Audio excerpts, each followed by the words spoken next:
So I am, for those of you that don't know, I'm a managing broker out in central Toronto, specifically out of the St. Clair office, though I help everybody. My phone is always on like the rest of the team. So, even after this, if anybody can ever be of help here like myself, I'm always available, please. So we're going to be going through this in a couple parts.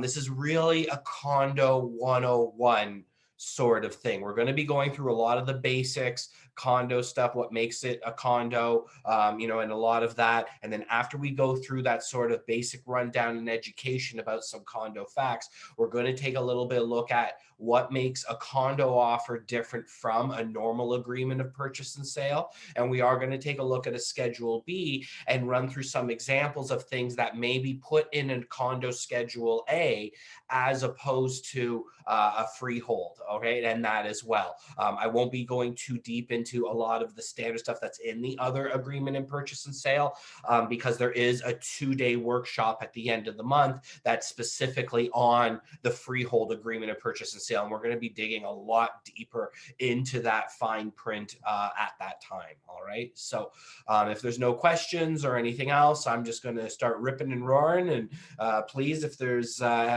anything again and you have that access, speak up. All right, so I gotta reduce that. Okay, so obviously there's two types of common ownership, freehold and condominium, right? Freehold's an interest in real estate for an infinite period of time or a defined period of time if it's a life estate, but in most cases it's fee simple. And an estate in land is held for life with the right to pass it on through inheritance, distinguished from leasehold. I think we all still remember our first real estate exam well enough to remember that.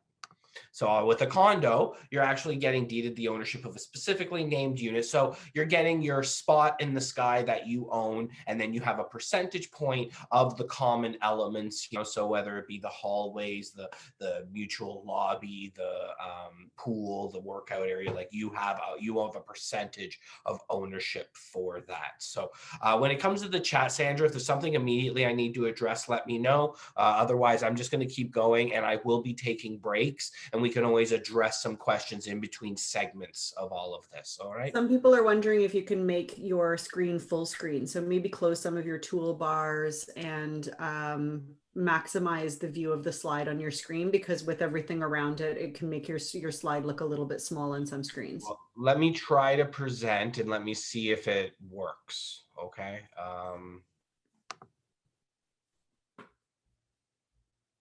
Do you have a full screen? Totally. Okay, well, let's just keep going with this, and as long as everything goes well, we'll keep ripping and roaring. All right. So I think thumbs up if that's better for you, Jennifer. Okay. Thanks so much. Perfect. Good feedback. Okay. So condo documentation that makes it a condo. So we've got the Condominium Act, we've got the declaration, we've got the bylaws and the rules, and bylaws and rules kind of blend together in some way, in many ways. So we'll discuss that, but in many ways they are one and the same. Like for what some people think are bylaws, some people are calling rules, but anyways, we'll dig into that. So the Condominium Act is a provincial legislation governing condominium properties and minimum performance standards for the governance. It's basically a big, massive provincial document that has tons of info talking about the procedures and certain things that have to, on how a condo has to conduct itself, et cetera, et cetera. If you're ever interested, you can simply Google it. It's right here. Look at all this table of contents, man. I don't have the patience for this. If you do, you can put out a little dummies book for it and probably make a killing, but it's there and it's accessible to you. All right. Anyways, so going forward. So that's the Condominium Act. Now, the Declaration is the Constitution for the specific project. It sets out responsibilities for the owners. It talks about things about as far as procedures for the board of directors, property management company, things of that stuff that make it a distinct entity. All right. Now, the bylaws is the standard rules that are for the governance that establish procedures for borrowing funds, remuneration, regulatory matters, and that's what they're calling a bylaw. But we sometimes think of bylaws as a lot of what the rules are as well, right? And those rules are the things that are specific for that building. It could be, now it can promote safety or security or welfare, but could also promote the lifestyle that they want within that building, right? Especially when cannabis became legal, and a lot of the rules that people built around those new laws. Sometimes then they stopped smoking all within even the premises, and couldn't even on the balcony, and things like that. And pet rules tend to also be based around this. So what else was there? Oh, Airbnb rules. A lot of changes were made when those things came into effect as well. So, a lot of different specific things, all those things concerning barbecues and that, we'll be touching on that. But those are what kind of constitute that mix between rules and bylaws. And they have a right to enforce them, right? And that's why as well, we all know, while you can't say no pets for things like leases on condos, if it's against the condo rules that they're not allowed dogs, then that's where that can actually be enforced. So the rules definitely do carry some weight within the building itself. I'm just going to look at the chat for a second. Okay, excellent. Sorry, I don't think there's anything new. So the status certificate. Well, what is the status certificate? So it's a huge, thick document, has tons of information on it, goes through an extreme amount of detail as far as the operations, the financial aspects, just a whole list of things that pertain exactly to the unit. Now they are done per unit. Because it will talk about things like the maintenance fees and that as well. So you do want to make sure, because we'll talk about, we'll dig into a couple things in status over the next few minutes, but you want to make sure that it's the status directly related to that unit if you want every single piece of information. All right. So it is critical to finalize the transaction. It's as important as financing, but like financing, now it's been a different market, especially since COVID hit last March. But when the condo market's at its peak, people were waiving status certificate clauses. It's not something that we can always recommend, but it's something sometimes the buyer needs. They need a firm offer.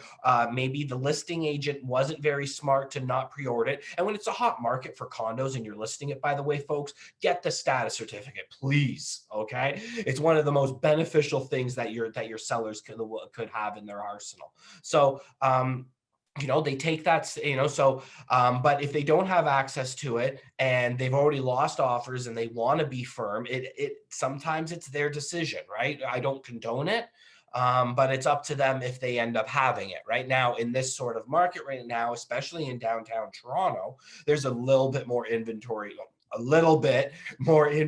to choose from right now. There's some opportunity. So you are able to put these conditions in without batting an eye. And we're going to go over details of how that condition looks as far as asking for the status certificate, et cetera, et cetera. All right. So the contents of the status certificate, right? Information contained that's vital for the buyer to fully understand the status of the individual unit itself, overall operation of the condominium corporation. But the real question is also, what are the things that we should be knowing as a realtor? There's a big fine line, right? There's some people here and there's some realtors that are very academic, right? Very information driven. They're going to take they want to know a status certificate in and out. They think they should be able to explain it as well as a lawyer. Okay, you don't. Okay, please, right? There's a certain amount of liability that we want to remove as realtors. So, we don't want the person to sign off on a status certificate clause because strictly our advice.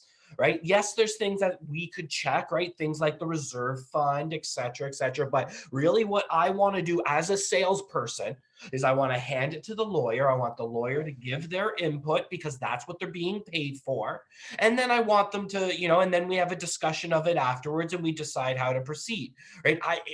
A condition falling apart on status certificate is not an extremely common occurrence, but if they find out that maybe there's some specific rules they didn't know about that they really don't like, that doesn't work with their lifestyle, or maybe the reserve fund, or maybe there's some lawsuits. Those are the sort of big things that that are definitely looked for within a status certificate. Okay, and now there's actually a new document that I believe it's new developers do need to be given it, but I think it's something that all agents. It's a great piece that the government's done that we should have in our arsenal to give to our clients. So. Let me just, sorry, please excuse me. So it's the Ontario Residential Condominium Buyer's Guide. There is a new version that there is parts of it that addresses new condo sales, and there's portions of it that address resale. So the resale does talk about a lot of these basics on what the status certificate, what they should know, things like that. If I were you too, I would be taking this info and regurgitating the heck out of it and turning bits into Instagram posts and maybe even turning this into your own guide and doing a landing page through RLP Sphere and having this offered and this is the information in here is absolutely amazing and ripe to be repeated with your branding on it. But really good stuff here that you really want to make sure that your clients have when you're doing that buyer consultation. And I hope you're doing a buyer consultation, but that's another story. So there's my rant on that. And I'll make sure that everybody here gets access or knows where that link is. All right. So that you have access to that Ontario guide. So if you're just like, oh, where's it? We'll make sure, I promise. All right. I've been okay on the questions so far. All right. So we're going to keep on going. So main areas of importance of the status certificate: budget, reserve fund, any legal actions, or the status of the unit in question, right? I sold a unit many moons ago. It was on Front Street near Blue Jay Way. And at that time, Concord was being sued because of work within the basement. And because of that, it was a $5 million lawsuit. Because of this lawsuit, CMHC would not touch it. So you had to put 20% down.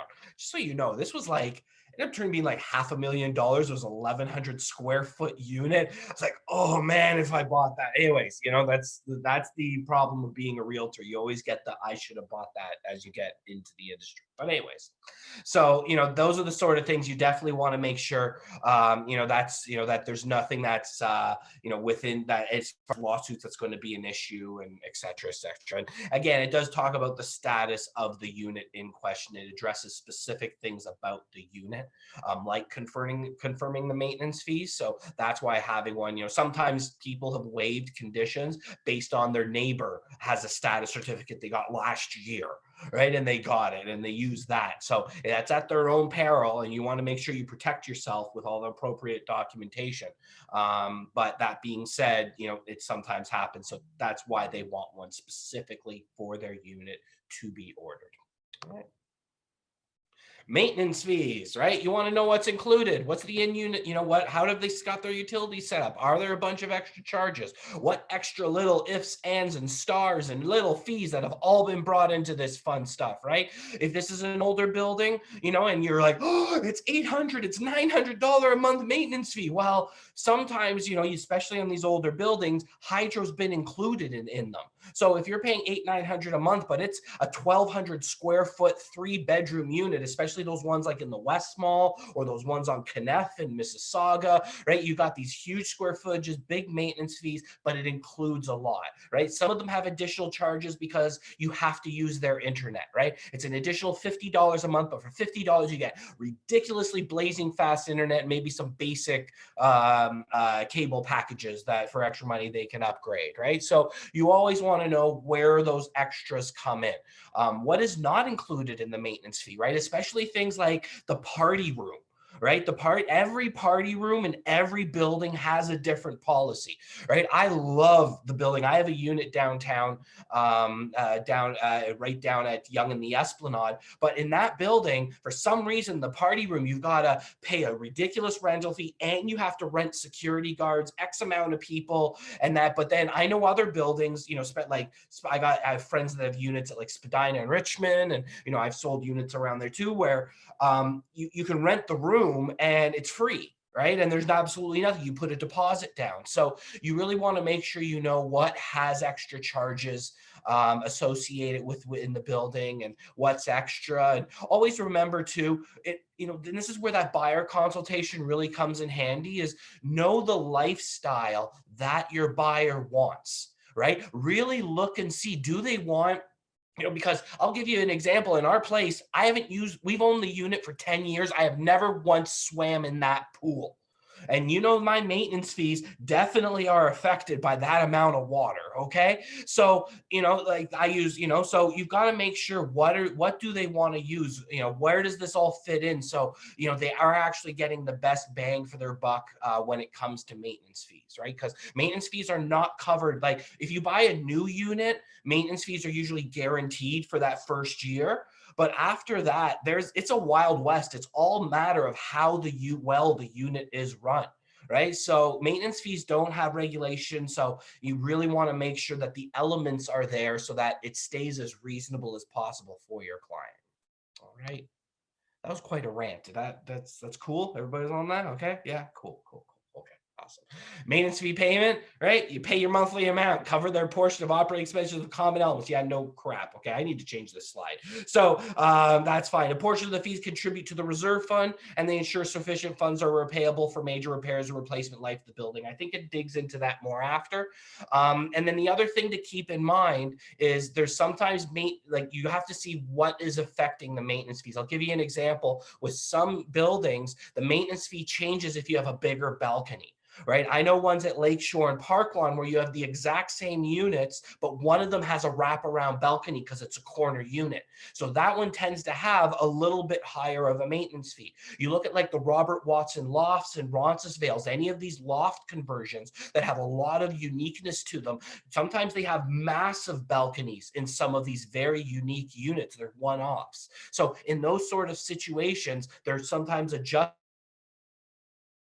So they may have a higher maintenance fee because they have this big balcony that is, let's face it, it's a 3.5 season balcony, right? So you have to make sure that they're okay with that, et cetera, et cetera. All right. But that's what contributes to, just going to the question. I had a little pop-up here. Doesn't the status certificate also let the buyer know what the maintenance fees are, yes, it does. It also lets you know that there's maintenance fees are completely paid up. So, and that's something that the lawyer can also dig into, but that sort of stuff will be in the status as well. So good point out, Sylvia. And yeah, that's it. Let me keep going. So allocation, right? So specific number governing, I think we just went through that. Yeah, I think I'm hoping. I'm sorry, I don't memorize the next few slides. If it doesn't bring up stuff as far as talking about the lifespan of mechanical stuff within the condo, I'll make sure I talk about it. But I think it does. So let's just keep moving. Special assessment. So especially with certain buildings, we're going to hear more and more. Like if you sell a lot of newer stuff and you sold new content, you may have not even tackled a special assessment before, right? But I think especially as some of these glass buildings downtown start to get older, there's going to be a lot more quicker. They're going to have a shorter lifespan, so the repairs for that are coming. If you look in Mississauga, there's a lot of these 40-year-old, 30-year-old stucco. It's like that you approach the condos from the outside, and they all have a center square. Some of them even have fireplaces. They're very wild. But a lot of those also have had some special assessments because they're older. And basically what it means is it's work that needs to be done above and beyond, right? There could be emergency repairs. Maybe the furnace just explodes, right? And it was 10 years sooner than it was supposed to be based on the maintenance fees, right? It could also be like, if you look, there's a set of townhomes and small units at Old Mill and Bloor. And they had a special assessment put on their unit just because it's a small, I think it's only like 20 units. It's a very unique sort of property. So they had a special assessment brought on it just to beautify the place. Right. And they've lifted the value and everything else. You go around the corner, there's actually a strip of freehold property on that place that for some reason has cobblestone. And everyone's like, why is it cobblestone? Why is it cobblestone? Because they want cobblestone. That area, those houses, it's like 30 homes have a special assessment on their taxes. It's a little bit different than this, but they have the special assessment put on their taxes to have that cobblestone on their place. It's anyways. I thought it's absolutely wild. It's W2. But a special assessment for the building is when this sort of stuff needs to be done. So, you know, I've seen properties, as I said, when they get a little bit older, maybe there's a bunch of stuff. Maybe it has to be restuccoed that it wasn't budgeted. Maybe it was, you know, maybe it was a special assessment because a bunch of extra work needs to be done to the facilities. You know, people usually have to agree on it, or there's such an emergency that it just has to be done. Right. So basically, so let's say something needs to be done. It costs X amount of dollars. So every single unit has a $3,000 special assessment on it. So you can either pay that all in one lump sum, or you break it out for 2 years, 3 years, something like that, depending on the amount. And it's an increase in your maintenance fee. Right. So those are the two ways that it can be that they can be addressed. Now, in my experience, and anyone feel that's if any of our experienced agents are here, please correct me if I'm wrong. But in my experience, I find when a sale happens and when there's a special assessment, the buyer does not want to take on the special assessment. So in most cases, you do want to have a conversation with your seller, either paying it off before they put it on the market, or have it on and understand that it's going to become a negotiation point that most people, they don't want to take that. It's just a psychology. They don't want to take somebody else's problem when they take the ownership of the house. That's just how I've seen it in my experience. So just remember that when you're having conversations with sellers, if the property has a special assessment. And again, we haven't seen too many of them. If it's Toronto proper, with some older buildings, we have seen it. I do see the beautify special assessments get put on, but I think it's something that these buildings we built 10, 15 years ago, we're going to start seeing it more and more as all the windows and that start to become due. And I don't think they budget for some of them to last. I think they budget for some of them last longer than they did. Just personal opinion. Anyways, am I okay? So anyways, let's look at the chat here. Kitech plumbing as well in many condos. Christina, we're going to be talking about Kitech as well as far as the Schedule A. So trust me, we will be addressing Kitech. Reserve fund, right? What is this reserve fund? So it is addressing what I want to make sure is done. So solely for major repairs to replace huge things, common elements, major pool repairs, you know, the heating systems, the ventilation, the electrical, all those sorts of large things. Collected from the monthly common expenses. They do reserve fund updates. They have specialists that come in, make sure, test all of it, judge all the lifespan. And typically with a lot of these major systems, they're all done on 25 to 30-year life plans of replace, so that they get replaced in the proper time and that. So special assessment may also be something that was budgeted for 25 years or 30 years, only lasts 20 years, right? So that's something that could start the need for a special assessment. What about leases on fan coils? What kind of questions to ask? Not quite sure what you're referring to. I don't know if there's any leases on fan coils. I'm not sure what you're referring to, right? Sometimes if you're talking about leases on the furnace, when it's a condo sale, then, you know, that's when there could be a rental. We can discuss that when we hit the scheduled day. Heating and AC, yes. Okay, so Carol, we're going to address that and all those little nuances. Like I want like a stump the manager. So if there's anything I forget when we talk about it in the schedule A, that's when we're going to do it. Right now I'm getting through all the basics as far as the information. But thank you so much, Carol. We're definitely going to make sure we can touch on that as an option. Okay. Excellent. So marketing, right? You've got now, this is not up to date. We need to add some stuff here because obviously, you know, yes, there's flyers, right? And if you can target buildings and, you know, you at least probably want to spend at least 12 months on a financial commitment or you're wasting your money. And you definitely want to make sure you're combining it with an online platform, right? You want to make sure that everything connects to your web. right? And you can't probably, you know, you're not going to be door knocking a condo. It's a good way to get in concierge's bad books really quickly.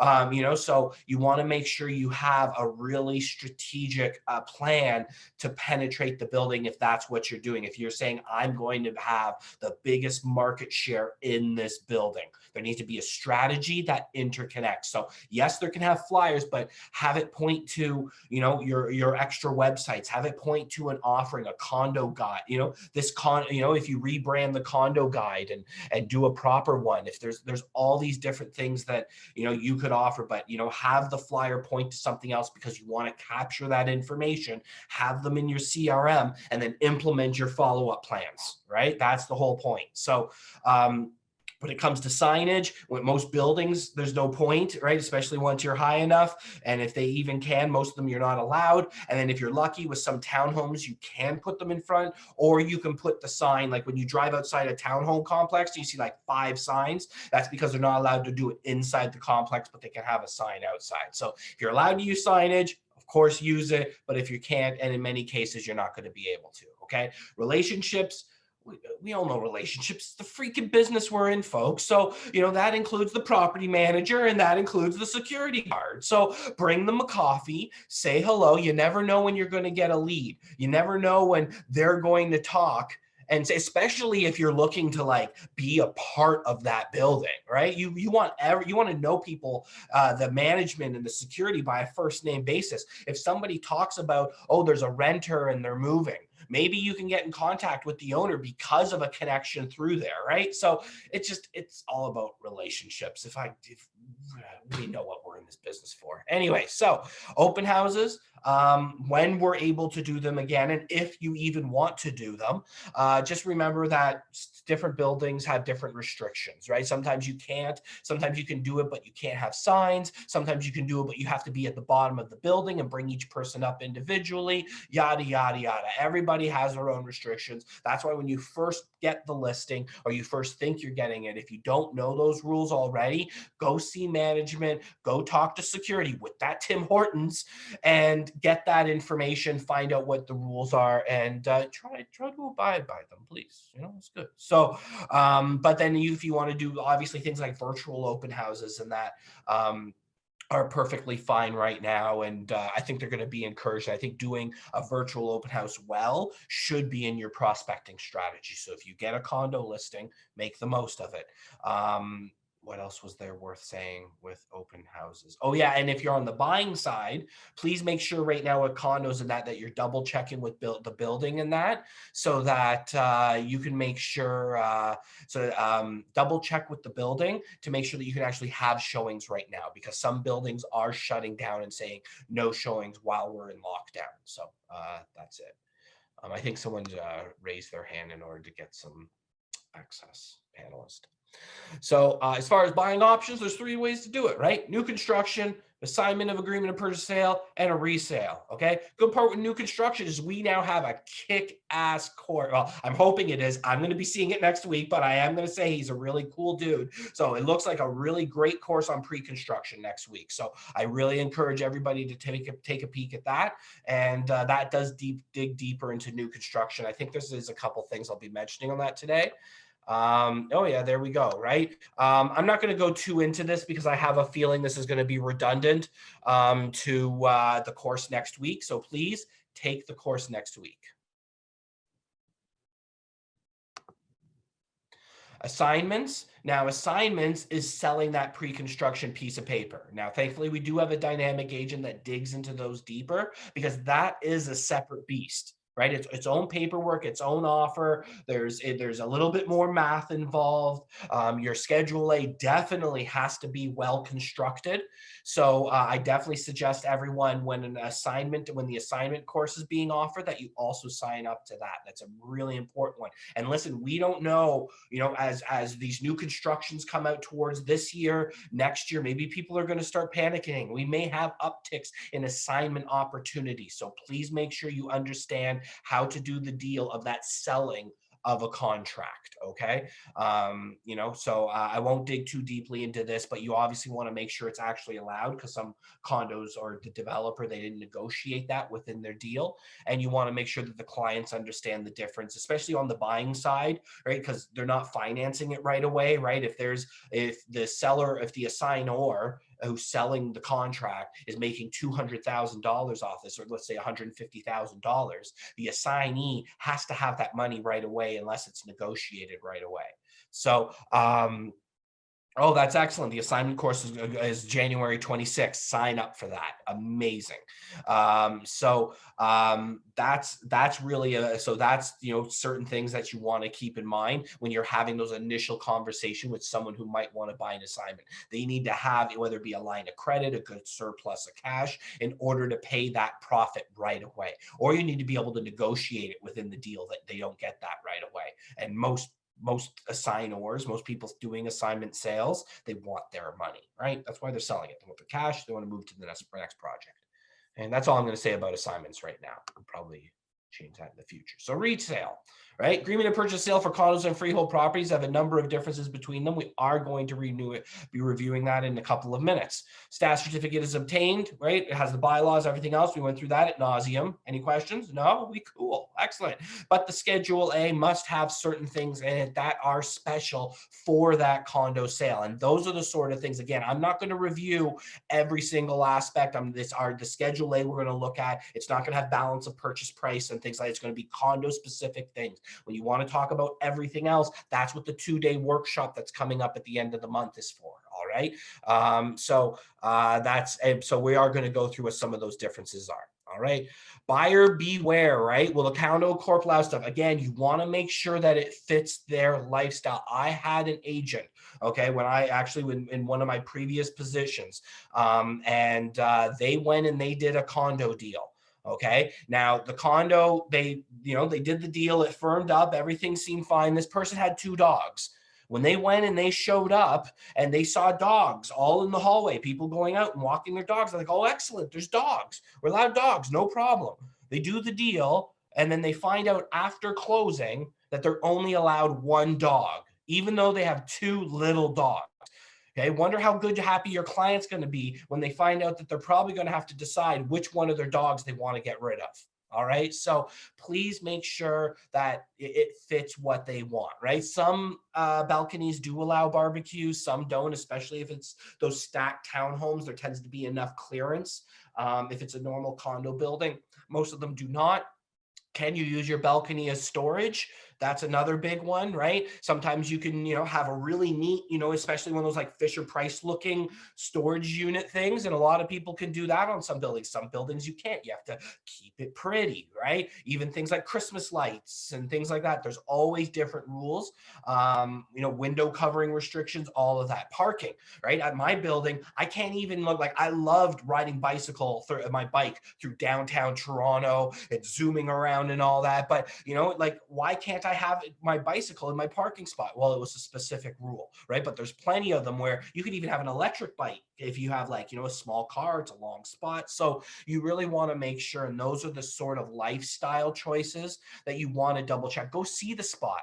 Right, my spot is like P5, right? It feels like you're surprised you don't see a Morlock or some center of the earth type creature with the amount of levels I have to go down to my parking spot at the condo. So at least make sure that you go see the spot. They have a feel for it, right? All of these extra things, right? Where is the locker? Every locker is different. There's no regulation of raw locker size. Go take a look at the freaking locker, right? So, and make sure that they're happy with it, et cetera, right? Do the extra work. Now, if they hate the building, you see a couple units, you're right, move on. Your time is too important. But if they start, this building works, they see a couple units, even if it's not this one, take that extra time, service your client, show them those sorts of things, especially right now, since it's not very appropriate to do too many mass showings. If they're actually like the building, show them enough of it so that if the right unit comes up that has a Matterport tour and all of the details, then bing, bang, boom, maybe you can do an offer sight unseen.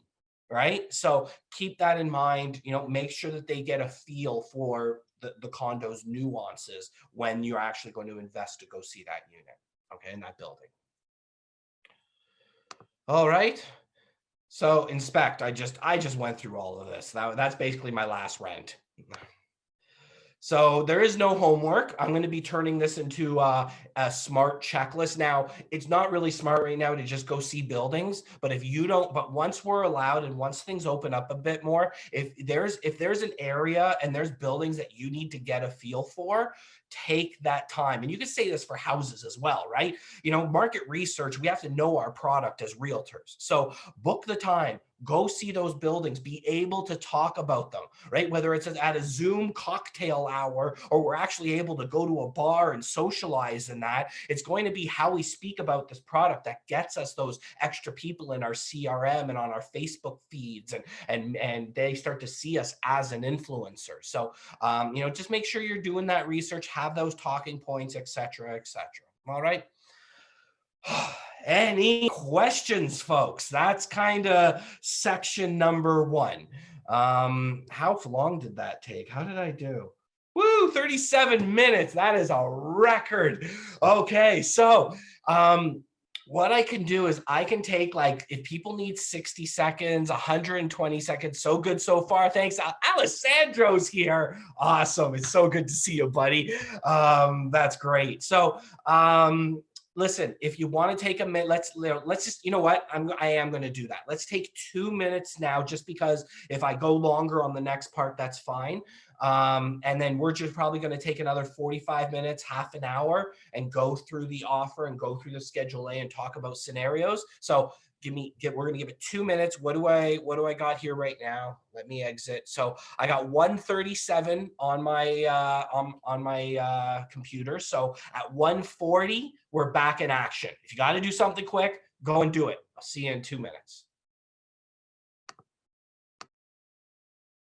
Okay, everybody, and I'm just going to say this for the recording so that I add this one to the next notes, is that I need to talk a little bit more in the marketing about online marketing. So, but for those of you, like, you can relate this to everything, but especially since there's certain things you can't do for a condo, things like targeted Facebook ads, being able to use the landing pages. And as I said, the landing page builder through Sphere is some next level stuff that most people pay for, and that's at your freaking fingertips. So the stuff you have to work a condo building and to really get that access is right there for all of you. So definitely need to talk a little bit more about that in the future. But yes, that's it. So if there's any questions that I've missed or anything, I think I've gotten pretty caught up on everything.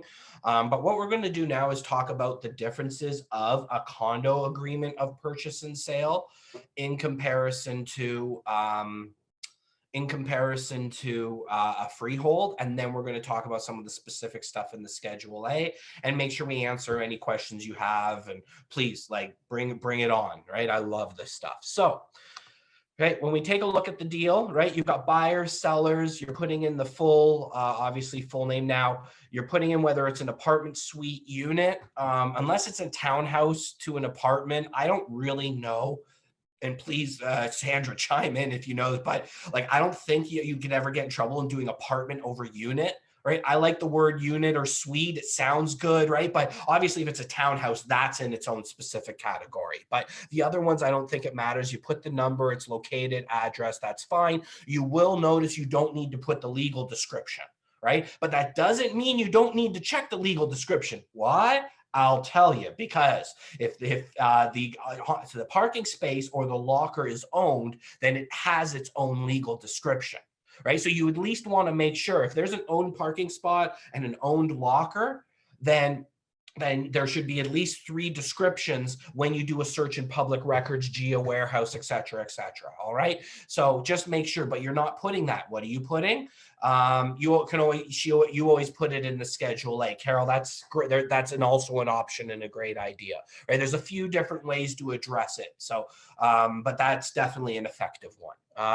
But you are putting the condo number and the condo plan, right? So I have a listing here I kept. Where the heck is it? Please bear with me. Oh, sorry. I've got some glitching. All of a sudden, everything's flashing. Please bear with me. I've got a completely black screen, but it looks like everything else is on. So Looks like it's your Windows that might be glitching. Zoom is okay. Yeah, I think that's what it is. I apologize, folks. I don't know what just happened. So there we go. So I probably switched. Oh, come on. And the screen share window is closed. Okay, so at least I've got something working. So we're going to go back to, sorry, let's bring this all back. Let's see how this goes. Can I get all my, I can get all my tabs back. Maybe I've got too many tabs open, but what we're going to do carefully, where is what I was looking for?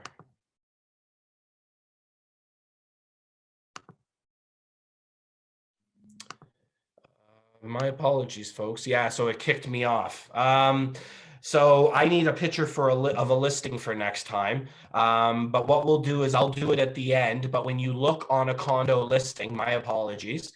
But when you do look at a condo listing, you're going to see that there's 4 letters / 3 numbers, right? Or something like that, right? So the letters are the condominium corporation, right? And the plan number. And what I'm going to do before we're done here is I'm going to quickly log in and I'll bring up a condo listing and I will show you right on the listing.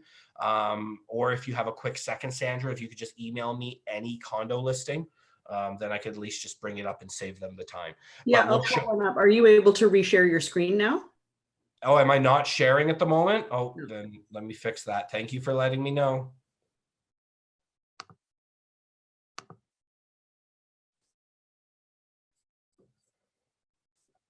Sorry, folks, one sec. Here we go. Okay, we should be back. Right? Okay, I see the nods. Thank you so much, Sylvia. So that's where you, and I'll show you where it is on the listing, but instead you are saying what's the condominium plan number, what's the condominium company, right? And the company is a series of letters and then the numbers, and it's on the listing in the upper half, all right? And next time I'll have a PDF instead of having a listing that I pulled up so that I don't have that happen again. So my apologies, okay?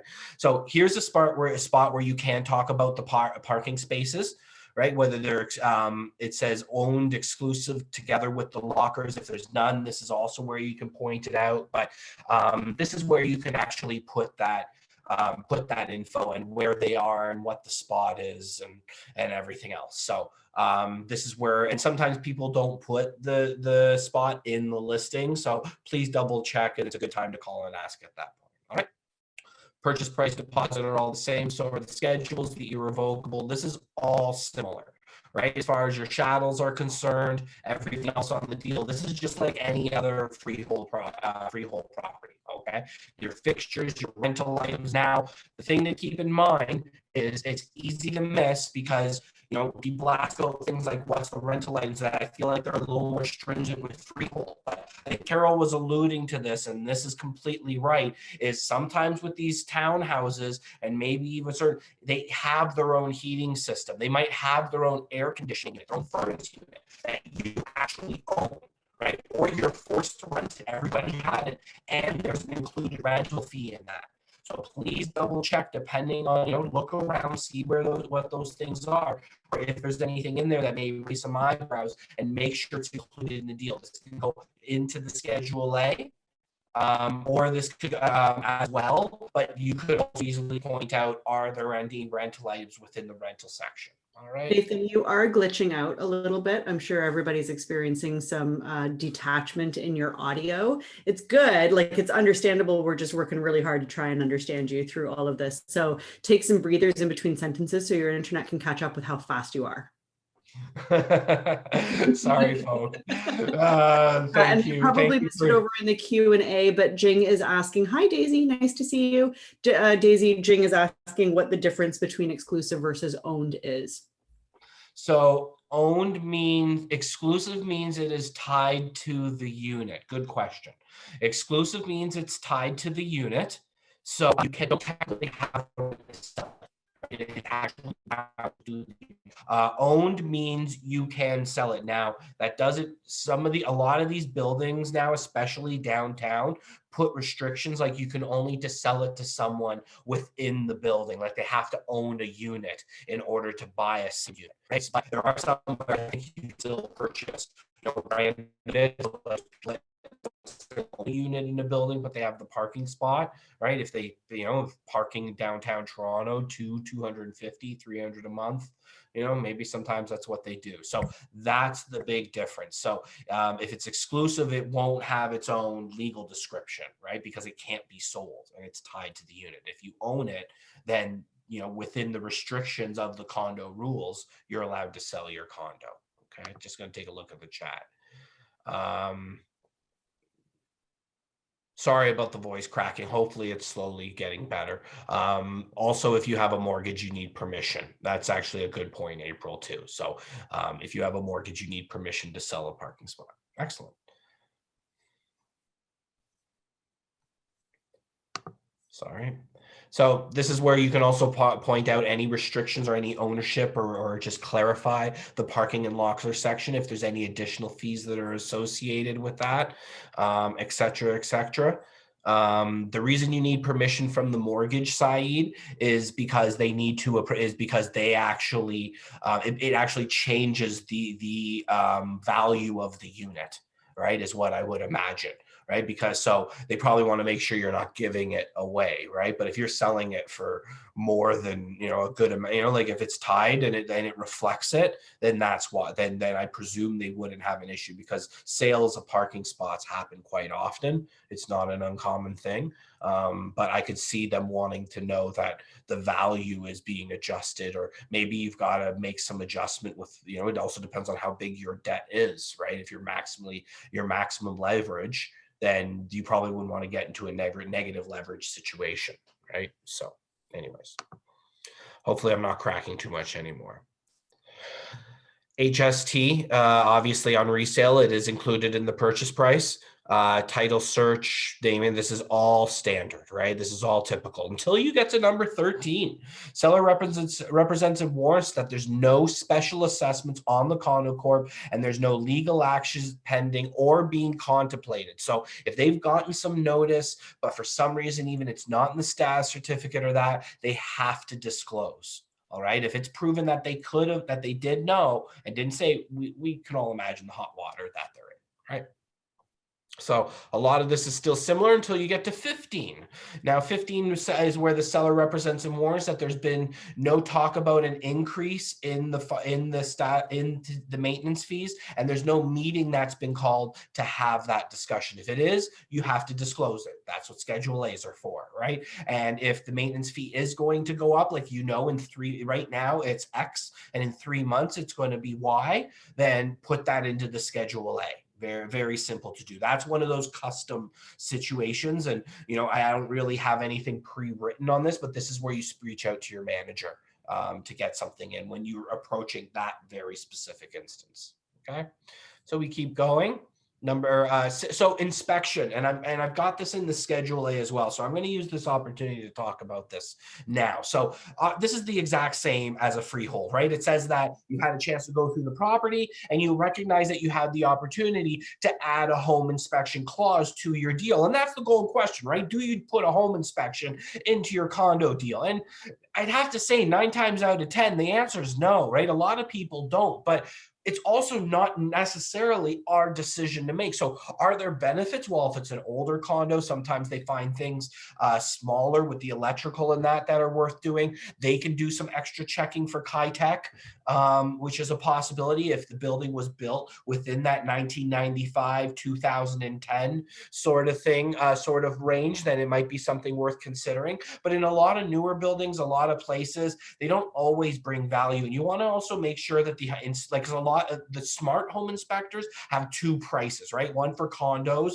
and one for freehold. So hopefully they're giving a special price because it's not as big of a process. So in a lot of cases, like I didn't touch home inspection clauses in the Schedule A because there's a lot of cases it's not there, but it does say that they have the chance to have it. So if you have a brand new first-time buyer or somebody who's really nervous or there's any reason, then don't shut it out as a never. I didn't say that. I'm just saying it's not something that you're going to have to commonly address. All right. So that's it. So approval of the agreement. Something else we didn't talk about was, what if this is a co-op? Right? There are co-ops, and there's a bit of them downtown. It's not something you're going to encounter very often, but you are going to see it. And the difference between a co-op, well, I'm sure we all know from our real estate courses, right? Difference between a co-op and a condominium is when it's a co-op, you actually own shares in the building as a whole, as opposed to you own your unit and then shares within the common elements. So, and so one of the other big differences with a co-op is you actually need approval from the board before you're allowed to move in. For example, like some of these buildings, they get very niche. All right. I wouldn't, not to the point where it's a human rights issue, but to give you an example, downtown Toronto has a really cool commune on Front Street near St. Lawrence Market, and it's all for old artists. So you have to be an old artist in order to move into this commune. So you need approval from the board. A lot of them are a bunch of them are age-based, right? Some of them you have to be within a certain age, they're for seniors and offer extra services, right, within that. So co-ops tend to be a little bit cheaper because I find they don't appreciate the same way. So they tend to be a little bit cheaper as far as general pricing, but they need approval from the board. So I would probably still put a condition in my Schedule A, but it does say here that there needs to be an approval. In the event that consent to this sale is given, is required to be given by the condo corporation or the board of directors, and the seller will apply. And if it's refused, this agreement shall be null and void, and the money shall be refunded without interest or penalty. All right. So definitely just that's I guess all the summary I think you need about co-ops right now. Insurance, document preparation, residency adjustments, all the same. Property assessment, same. Again, I'll be talking about that on the 2-day offer workshop. Okay, money, tender, family law, UFI, all of this is the same from there on in. That's the difference when it comes to the fine print. Is there any questions? Did I miss anything? Did I drop any balls? Is everything cool? We're going to move on and talk specifically about some Schedule A stuff. Good? We good. All right. Love it. Okay. So again, I'm not going to be talking about, balance of purchase price. I'm not really talking about a financing clause.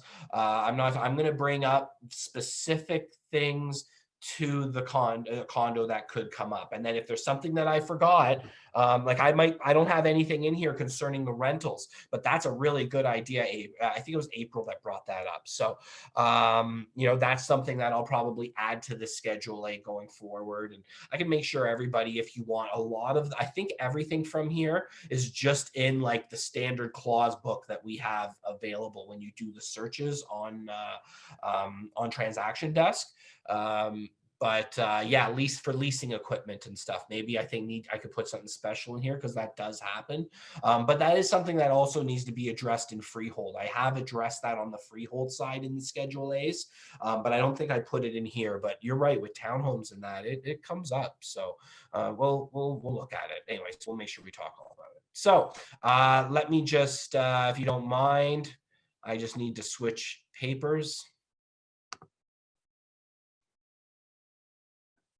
Sorry about the dead air. No, that's not what I want.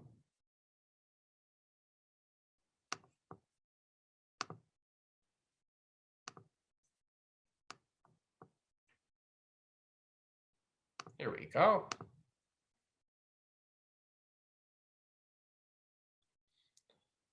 So again, most of these are suggestions, but some of them are extremely strong, as in you almost probably must suggestions, okay? And again, these are specific for condos and that. So the seller shall be responsible for any special assessment or extraordinary increase in common expenses or any other costs or charges related to this unit as indicated to the status certificate, unless disclosed in the agreement of purchase and sale. Some people may push back on this, but I think it's something like, if you're on the buying side, like we're here to work for our buyers, I think it's something worth having in, saying just in case there's any weird surprises, everybody knows who's covering that extra. Right. And that's and in such amount, it should be credited to the buyer as an adjustment or paid direction from the proceeds on closing. right? So just something worth having. Now, let's talk about the next is the status certificate clause. So let's talk about this in a little bit more detail. Because you're going to sometimes see this written a few different ways. So I'm going to address a few things. So this offer is conditional upon the buyer obtaining to the sellers at the seller's expense. By the way, I once did a deal in London, Ontario, for my family. And what ended up happening was, for some reason, he said that for some reason the buyer is the one that tends to pay for it. And it was an argument that happened after the deal was accepted. He thought that I tricked him in that. But in most cases, and you can warn them when you're talking to your seller agents ahead of time, the seller tends to pay for it. And again, it's a very good thing to add into your marketing expense for you to pay for it, especially if it's going to be a high trafficked condo or a high demand unit. But it's the seller's expense, a current status certificate from the condo corporation, including but not limited to declaration, bylaws, budgets, rules, regulations, and most financial statements. Said certificate will be provided within 10 days from date of acceptance of this agreement of purchase and sale, who will then have 3 days to review it. So the deal gets done, right? There's no status certificate yet. The selling agent should be ordering it right away, right? Or the seller or whatever, but that should be the top priority. In many cases, it's now quicker. 10 days is like an old school number, right? When we first ordered it and you had to wait for the paper version, and in most cases, we're physically driving it and then taking it to the lawyer. Now, I think it's digital much more. Please, you can correct me if I'm wrong, but if you think I'm wrong, but you do tend to get them digitally and it tends to be faster. But you were saying that's going to be within 10 days, all right? It's not a condition on coming within those 10 days, but it is saying it's going to arrive within those 3 days. Well, then the buyer's solicitor, after you get it, so after me as the buyer's agent, after I get that status certificate, or it's emailed to me, sorry, look at me showing my age, grabbing a physical status certificate. So, if it's a status certificate, once you get that, you have 3 banking days because it excludes Saturdays, Sundays, or statutory holidays. Now, when you look in a lot of the standard clauses it lets you either pick the days or it lets you pick a specific date. And I've never been a fan. I'll talk about this too, even more in the workshop, in the offer workshop. But I'm not a big fan of the specific date because the negotiation can take a few days. You forget to change the date and it just shortens everything and creates a lot of extra stress. So I do like banking days. I like to ask for 3 because it's always better to have more than less. And sometimes if you're trying to be frantic, if you're trying to show how serious you are, oh, we'll do it in 24 hours. Well, you better make sure that lawyer is on standby and prepared, because let's face it, every lawyer moves at their own pace, right? So you really want to make sure. So I do like to ask for 3 days. 2, I wouldn't be too worried about. Most should be able to do it within 48 hours, but I wouldn't be doing 24 unless the lawyer is ready to look at it. All right. And if you can get a lawyer to review a status certificate before an offer date, that person needs to be kept in your cell phone.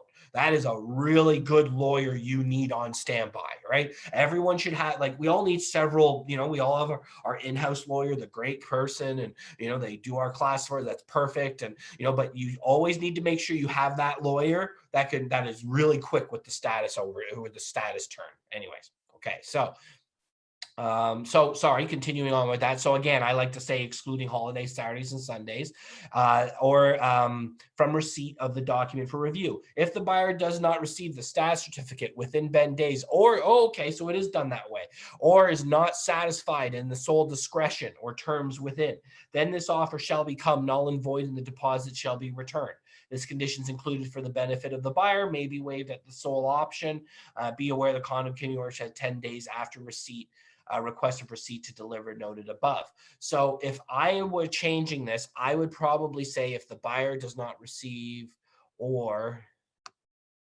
if I'm just taking that right out. So that's how it's written on the standard clauses. I'm not a fan of that. I don't want the deal to fall apart. Like, even if I'm a buyer agent, I don't want a numbskull selling agent who maybe bozed out for a couple days or went to the ski hills after, I did a deal, right? And went and did that. If they're late ordering it, I don't want this deal to fall apart, to be honest. So I don't want that 10 days to make a difference. So that's why I just deleted that. But if for some reason, if there's something during that 3 days that they don't like. But keep in mind, it does say, it's included for the benefit of the buyer and may be waived at their sole option in that. So, no matter what the reason, until you have that waiver, you don't have a deal. That being said, I don't really think I've had definitely less than 5 in my whole career fall apart in status. I think even less than 3. So, as long as there's no surprises or anything else, because a smart listing agent will know if there's going to be issues ahead and hopefully tell them ahead of time, so that you don't go through all this work to have some sort of thing come up in the status certificate, right? All right. I think I saw things in the chat. Sorry. A larger recent problem is sometimes difficult to reach the property manager for questions. Often it takes days to get back to the lawyer. So that if there's something that does come up in the status certificate, that's a good point, April, and sometimes give yourself that time. That's why those 3 days is really good to ask. So great point, April. Seller represents and warrants with respect to the unit, the Condominium Act, declaration, bylaws, rules have been complied with, and no improvements, additions, alterations, or repairs require the consent of the condo corporation have been carried out within said unit, the exclusive use area, common elements, everything else, and this warranty shall survive and not merge on completion of this transaction. So we're going to talk about that last sentence in a second. Sorry, I'm going to keep looking at the chat. I wish everyone's mics were on. How long for Terry on warranty? We'll talk about Terry on warranty in a second, Carol. For this means that there's nothing in that they haven't broken any laws within the condominium within the unit. And I know, you're like, well, what could they possibly do now? So like I sold a unit in the Merchant Lane condos in West Toronto. And these are townhomes and they're multi-units and that. And this person went and actually, moved a couple walls without getting consent. Right. And now, so we actually had to do that extra research and they disclosed it to us because of this clause. We wanted to make sure there are no problems, because what if the condo can make you move it back to the plan at their expense? Right. So these are the things, this is the reason that you want to make sure they haven't done anything, blown out any walls, open concepted anything that is against the laws of the condo. So very good thing for you to have. Okay. Seller represents and warrants to the best of the knowledge and belief that the said home and its builder are both registered under Terry on home warranty. Parties agree that this representation shall survive and form an integral part of this agreement and shall survive the completion of this transaction, but apply only to the state of the existing and completion when the documents attested to these restrictions are attached as schedule and form part. Now, if you don't have the Terry on warranty right away, that's fine. I would easily convert that last sentence to the seller agrees to provide a copy of the Terry on warranty prior to closing. Right. And then I personally would be okay with that. And that's what we did. So, but if you already have it, then attach it as a schedule and fill that out. Now, Terry on home warranty, that's what protects, and I'm sure they're going to be talking more about that in the new condo class. But if this is a 1 year, 2 year, 3-year-old condo, there's still things that are within that warranty. So it's sometimes good for you to have and ask for the paperwork. Right. But, and that's usually where it's in there just to make sure it's addressed. And, as long as you have it by closing, you have everything and whatnot, and it's good for you to have. Now, I want to address a specific wording in here, which we've seen twice. I'll be talking about this in other classes, but survive and not merge. Right. And I want us to really understand what that means. Right. Because I have found that agents have asked that question several times to me. And this means that this clause is going to survive the completion of the transaction. It doesn't merge with the deal and everything comes to kaput. So, for example, if there's a problem with with the bill, I'm sorry, let me look at this specific one that I was referring to. So the survive and not merge of the change of the condo. So I move into I bought this condo and I move in, and a year later, 8 months later, I discover that there was something that they did against the condo rules, and it now is costing me money to have things brought back. Well, because this term is still in play, and it still survived the completion of the transaction, I have legal recourse. Okay. And that's what survive and not merge means. right? And we're going to talk, when we talk about in the offer workshop, we're going to talk about things survive and not merging, like, appliances, right? Working and things like that, right? And that I see that sometimes I've seen arguments about it. So that's what survive and not merge means when it's attached onto clauses, just so you are taught our terms. Sorry. How long is the survival clause be enforceable? In perpetuity, right? But it's at the point of completion, right? So the seller is warranting at the point of completion, right? That this is how it is. So if I find out 2 years later, I don't move anything, I don't break any rules, but the way it was sold to me, it breaks that thing, then I have recourse as long as I can find them, et cetera, et cetera. Okay, seller agrees to take all the steps necessary to ensure that the buyer obtains the benefit of the balance of the valid carry-on warranty in connection with the property with effect from the seller's original date of occupancy. So if there's anything that needs to get done as far as the transferring of any names, anything like that, this onus is on the seller in order to make sure that's done. All right. Seller represents and warrants to the buyer. So you can go two different points, ways this. Now, this is Kitech. Okay. So what is Kitech, right? So Kitech was a piping that was installed largely between 1995 and 2010. And there's been a handful of incidences where the pipes have exploded when they're hit a certain way. Exploded. Yeah, I think so. Exploded. But when they're hit a certain way, they could hypothetically burst. And there's been a couple big lawsuits and really large class action stuff that's done in the States.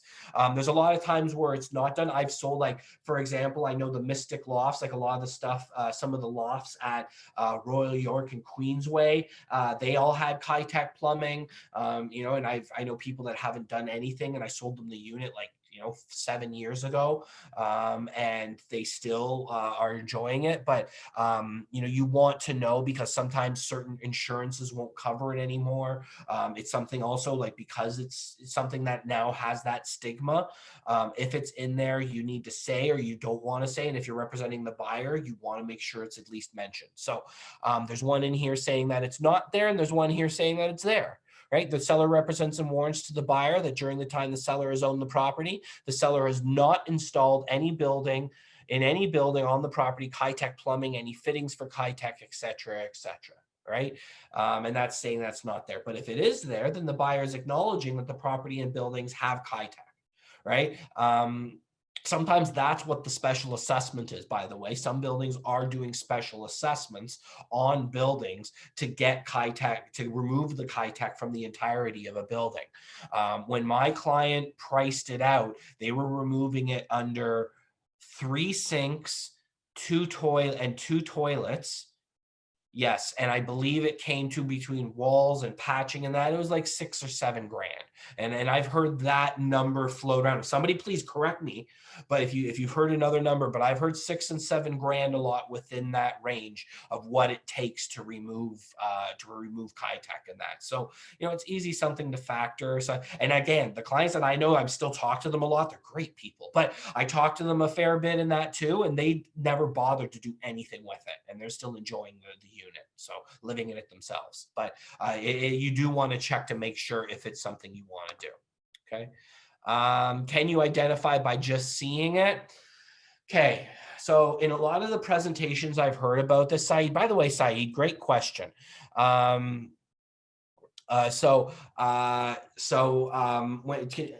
technically, a lot of people will say yes, and a very standard Kitech, I believe, has a look of it as far as red and blue. But like, companies can easily start using that. I'd rather put this in, but if you see the red and blue, you can look and see if there's Kitech. There's also different names for Kitech. I don't have the list here, but there's different ways so you can identify it and have it put in and look. But I would rather, like, me as an agent, like, unless they're doing that rare home inspection we talked about, I would just be putting this in the Schedule A. This is the no fail way. Okay, good. There's no Kitech. You say it, I say it. Let's keep moving, right? So, but you can easily look under the sink and you go, listen, this might be. And again, you use the time period of the building as another indicator. 1995 to about 2010 is the period of is the typical period of Kitech of what was being used. Okay. How long? So I'm just sorry. I just want to go through here, make sure I didn't miss anything. Has this been updated into the Ontario REA standard clauses available? So there is CITEC clauses in the standard clauses. This is there. I didn't write this out myself. You can find both of these. All right. So both of those can be there, Christina. Sorry. All right. So lastly, now keys and fobs, we already talked about the home inspection, so we won't touch on that. But lastly, the keys and fobs, I do want to make sure that's put in, because obviously in some of these buildings, there's more like the garage door openers. Fobs can sometimes be 75 bucks a pop. So if you know they have two, or if it's a multi-unit like if it's a multi-bedroom property, if it's a 2 or 3 bedroom condo, they might have 2 or 3 fobs, a couple garage door openers if there's 2 parking spaces, right? And things like that. So just like you could even add it to the shadows, right? What are the fobs, the garage door openers, things like that. But really make sure that this is in, because there's a lot more value. You know, they might accidentally, you throw a garage door opener in, right? But if you saw 2 garage door openers in your showing, ask for those, right? Those are like 150 bucks some property management companies charge. It is absolutely ridiculous. So just make sure that that's in.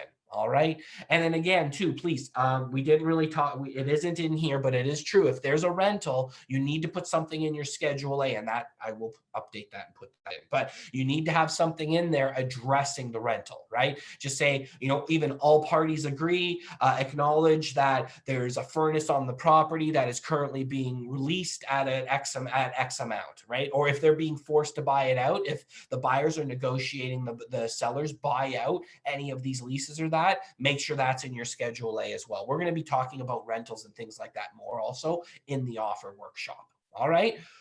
Whew. Any questions? Anything? Like, I'm done. Like, that's kind of it. Those are, that's it. Was there any situations you think I missed when it comes specifically to a condo? There's a lot that when it comes to freehold, and there's a lot of different situations, right? All those things like conditional upon sale of properties and all those sorts of things. We're going to be talking about that in the offer workshop, but this was very condo specific stuff, right?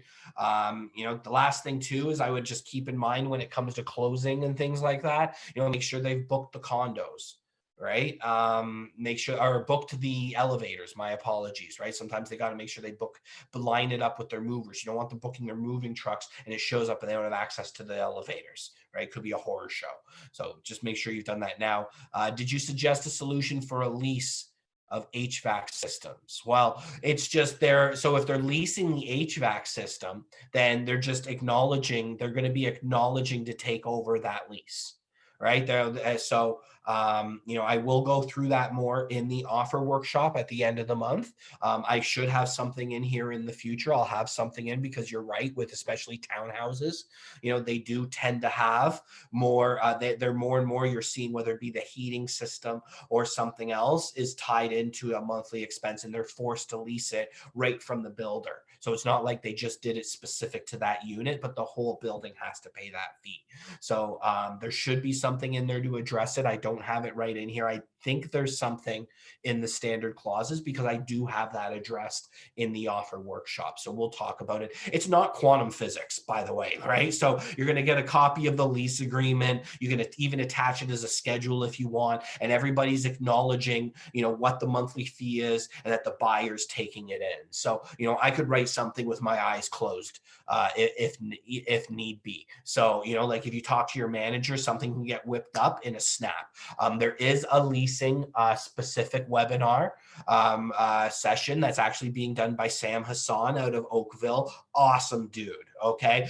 Cool as a freaking cucumber. So for him to sit down and talk about efficiency of leasing, make sure you're on board for that one as well. Okay, folks. So has that been put into the calendar, Sandra?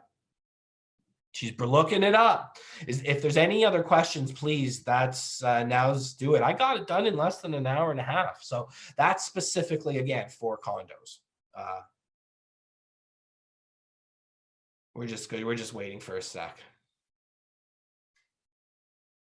Sorry about the dead air. I usually have background music too, but I'm actually a little thrown off by this whole webinar switch, but we're going to have some music rocking for the next one. The warranty surviving and not merging on completion. Why would a seller agree to this if it lasts in perpetuity and holds them forever responsible? Well, they're responsible for not lying. That's why they're being held to it. Like when this is something that's survive and merging, and a lot of these, when it's something like, and we'll talk about this, but when it's something like appliances, your survive and merging, it usually mentions that it's based on the state of it at that time. Right. And so we're not going to talk about it based on appliances, but like, yeah, okay, well, let's talk about based on appliances, right? It's usually like the survive and not merge is there, but it's based on that time, right? At the time of closing. So for example, it will say survive and not merge based on that time of closing. So it doesn't mean that if a dishwasher breaks down 5 months from now, that the seller's got to pay for the dishwasher to be repaired. But it means that if 2 days, like let's say it takes 5 hours after the deal closes, 6 hours, and they move into the house and then they run the dishwasher and the dishwasher starts leaking. Well, if that clause hasn't survived and not merged, then they can't do anything to enforce it because the transaction has been completed, and the clause has the term then has no teeth. The term has to have a lifespan beyond the completion of the transaction. Okay, so that is why there needs to be something that is not merged. But then again, it will talk about it's based on it at that moment, right? Or if you're certifying that something is done at that time, well, yeah, again, that term has to outlive the contract in order for it to have any ability to be enforced. Okay, that's kind of it. And Leases Done Right is on February 25th. Keep your eyes open. Lots set up on the way, folks. Dynamic Agent is back. And I still think this is so much better through Zoom than it is in person. Okay, I'm having way more fun this way. Okay, so I really hope all y'all are really getting a lot from this. If there's other questions from here, you can always reach out to me, 647-881-8661. I am always working. We are always a team here, and all of us are accessible, but your managers are also fantastic resources. So when you're doing if you're doing your first lease deal, I know some of you aren't, but if you're doing your first lease deal, you still want to talk to your manager at first. But if not, then there's always other people. 647-881-8661. I'm the Hungry Realtor on Instagram. I like to eat. I know the camera's not low enough for you to figure that out, but I do like to eat. Okay. Or you can add me to Facebook and everything else. There's so many ways to reach me. Okay. We're always working. Folks, hope you got something from this. I know it'll be just enough for you to maybe survive your first couple of them. Between that and work with your manager, you'll get through it. All right. Thank you so much. And everybody have a great one. Bye for now.